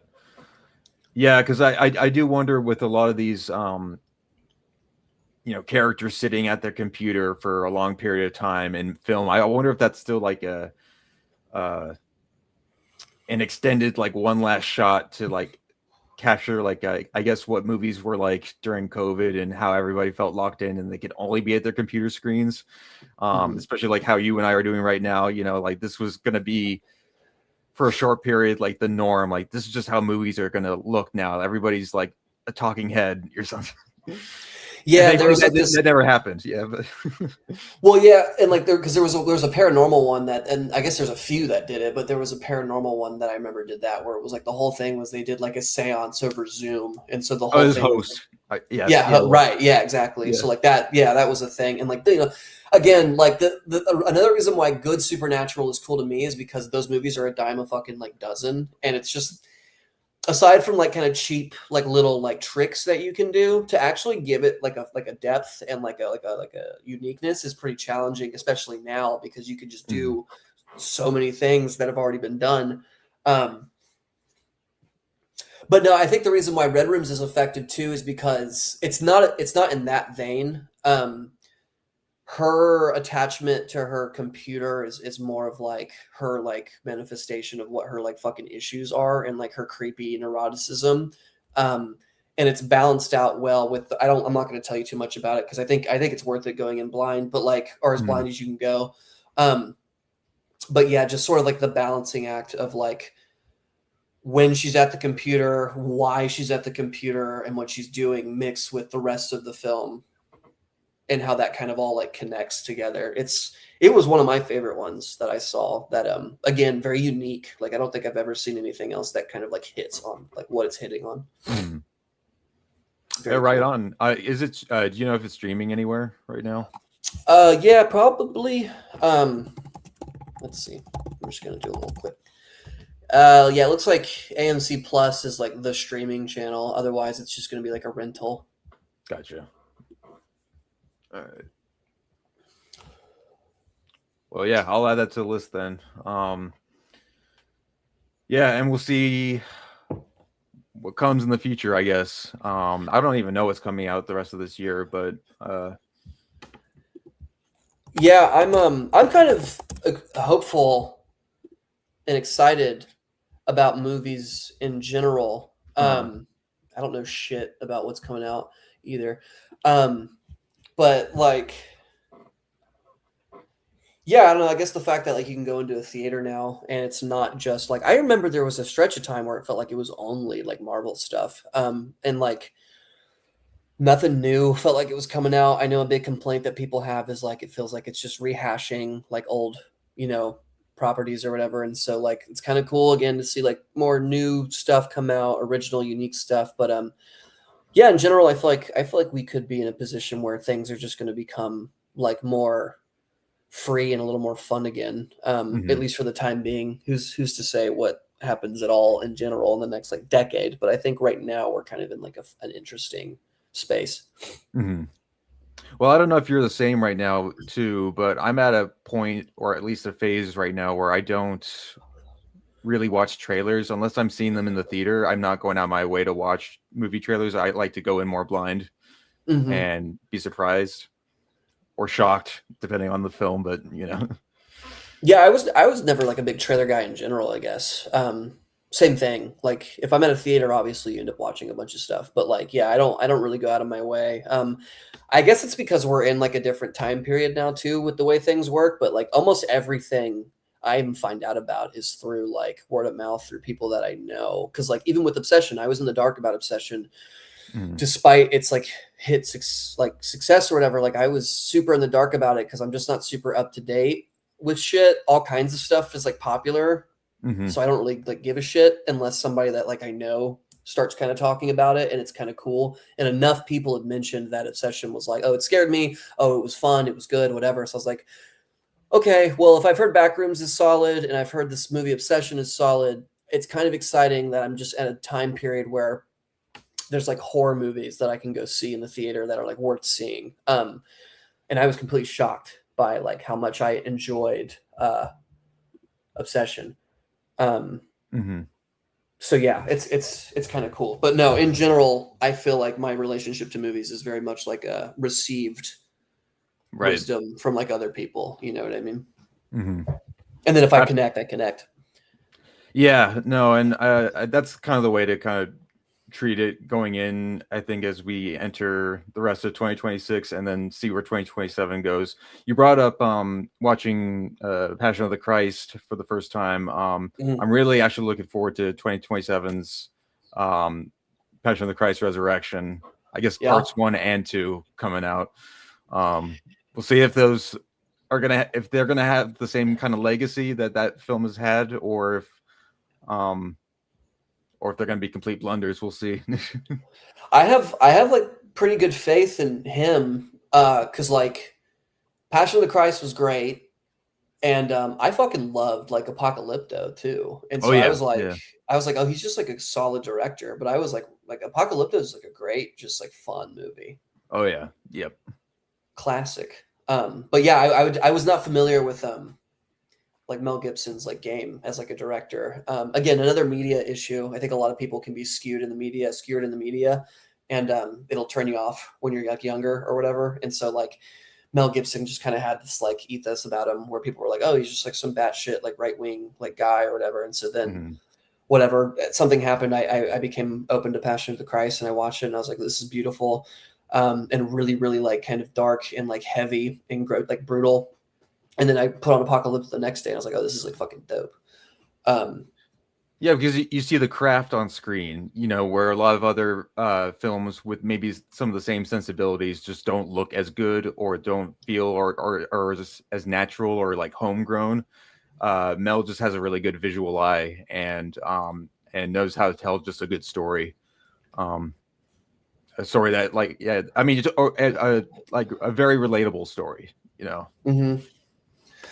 Yeah. Did you ever see a movie that I just think about a lot that I've only seen once? I really want to watch it again though. But did you ever see Bone Tomahawk? Yep. I fucking love Bone Tomahawk, dude. That's awesome. Of the S. Craig Zoller trilogy, as we'll call it. Like that's probably my favorite of the three. There's what was the Dragged? What's the other one? He does after that Brawl in Cell Block 99 and then Dragged Across Concrete. Yeah. That one, yeah. Bone Tomahawk. I haven't seen the other two, but yeah, Bone Tomahawk is just fucking super sick. Yeah. And really brutal, like pretty visceral stuff. I also like that it's kind of slow. Exactly. Yeah. It's very character driven. And I love the screeches that the cannibals make in that too. Like that's still like haunted in my memory. It's totally sick. I was in a like Western vibe for a while and I wanted to watch that one again. And then the Clint Eastwood, The Unforgiven, I'd heard is really, really good. I think it was Euphoria 3, season 3 that put me in the mood because that one has like a very like heavy Western thing to it, especially in the like last like episode. But yeah, I haven't actually even seen a Clint Eastwood except for that one about the Asian like gangsters, which was like forever ago. Right. Yeah. Oh, Gran Torino. Torino. Yeah. That's it. Yeah. Yeah. I've had this conversation with somebody, but I think Clint Eastwood is officially, yeah, thrown in the towel now. He is now at that age where he can't really physically be on set, for anything anymore. He's had a long, long, long career, and I'm going to be bummed when he passes away. Yeah, he's great, man. But yeah, he's got to be old at this point. He's like 97 now, I want to Oh say. wow. It's like Yeah. Willie. When you hear Willie Nelson's age, you're just like shocked. It's Yeah. 97. It's intense. Yeah. Um, did you like? Were you into Euphoria at all? Did you keep up with that? I was able to keep up with the culture a little bit surrounding it, and just how different kinds of audiences were interpreting it. I think it didn't that show like invent like the term bisexual lighting or something. Probably. Okay, yeah, like all the magentas and blues and things like combined into one. It's like, oh, it's so magical.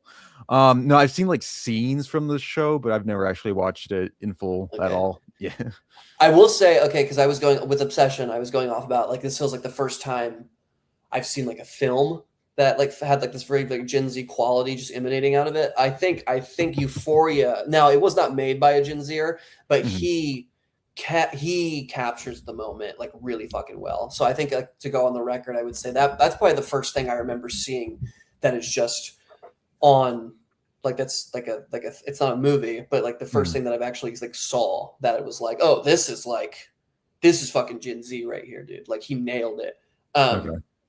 And the first two seasons are very like super heavy in that direction. The third one's my favorite one, but it has more of it's just different. It has a different tone to it, and I think he captures the current moment. That's why I think what he does really well with each season is that it's capturing like where we're at and Sure. the zeitgeist, as people say.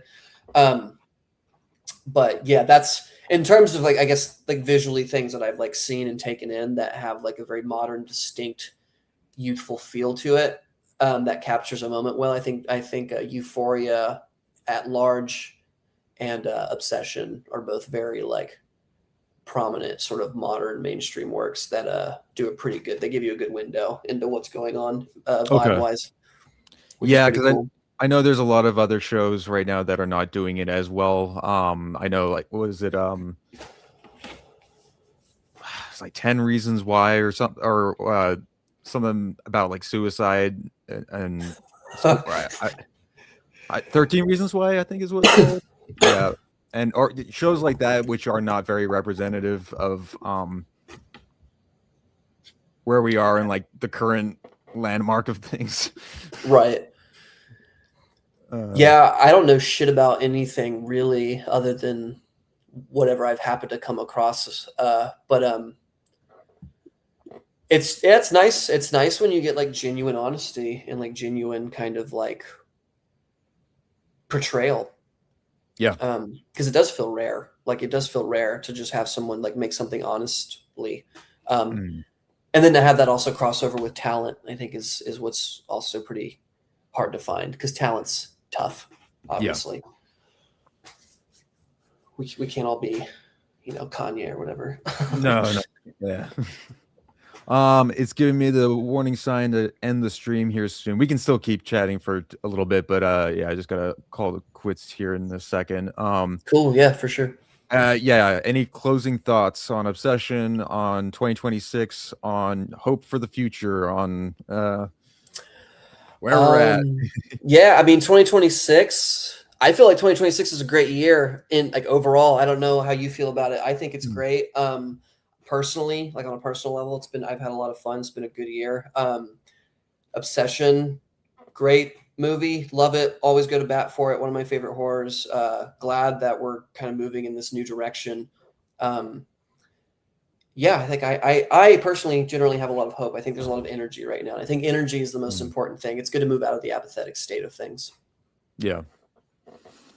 No, I agree with a lot of that, and I'm gonna take this opportunity to give the movie another shot. It's been a while. I haven't seen it since it came out, but I've seen so many scenes from it since then because Yeah. it is the talk of the town. So I'm going to give it another shot. I'm going to look at it in another lens that I might not have considered before, and probably, again, with maybe either with a different crowd or just on my own, and we'll see how it goes on that go around. So Yeah, never a bad idea to sit down and watch something by yourself either. I think that's always a good time yeah. for sure. Thanks so much for coming on, Caleb. This was really, really great chat, and hopefully we can do a future version of something like this down the line if you or I see something that we're just really passionate about. And yeah, really, really, really great talk, and I really hope some cool stuff comes out very soon. And I'm looking forward to your music. Thank you, brother. Yeah, thank you for having me. This is really cool, really sick. And yeah, if we ever find like a topic or something ever to please come on Strange Urge. It would be fun. Yeah. I'm trying to get shit coming out again. So Same. but yeah, thank you, brother. Appreciate it. And I think Austin just texted me saying, like, what time? I'm sorry. I was at a friend's house. I'm like, ugh. I'm like, we're already live. Sorry, dude. Next time. 2 hours. 2 hours in. All right. And for those viewing or listening, have a good night. Peace. Peace. And